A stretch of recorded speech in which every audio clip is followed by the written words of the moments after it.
While some walk for awareness, others fight for change through pickets and protests. Shannon Manantam shows us that voting is not the only way millennials are having their voices heard.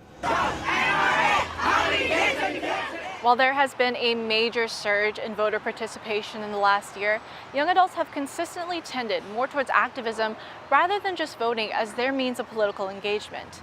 Protests against gun violence were spearheaded by teens and young adults after the Stoneman Douglas shooting in February, and demonstrations surrounding the Me Too movement have gained local and national attention. People get obsessed with voting. Voting isn't the only way to participate in politics. So if millennials get a bad rap for being disengaged and not voting, that's really not fair, because I do see them as quite engaged, and I think the really remarkable protests around gun violence are an illustration of that. An estimated 31% of eligible millennials voted. That's over 10 points above the last midterms and the highest rate of youth participation in the last 25 years.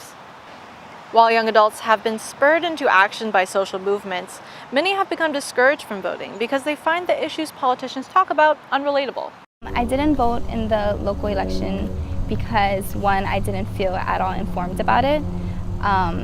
Second, I had a lot more what I thought was my priority, which was school. I didn't have the time to sit myself down and learn about each person's viewpoints, what they were planning to do. Part of the problem is that politicians don't really talk to young people, or they do so in kind of a condescending way. And they do that in part because young people don't vote, so it's this self-fulfilling prophecy. I'm Shannon Manantam for UHMTV. So Shannon, if people aren't going out to vote, what can we do to get people more involved?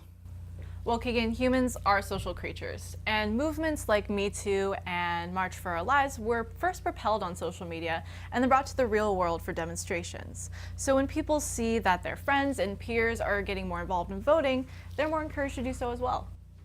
Thank you, Shannon.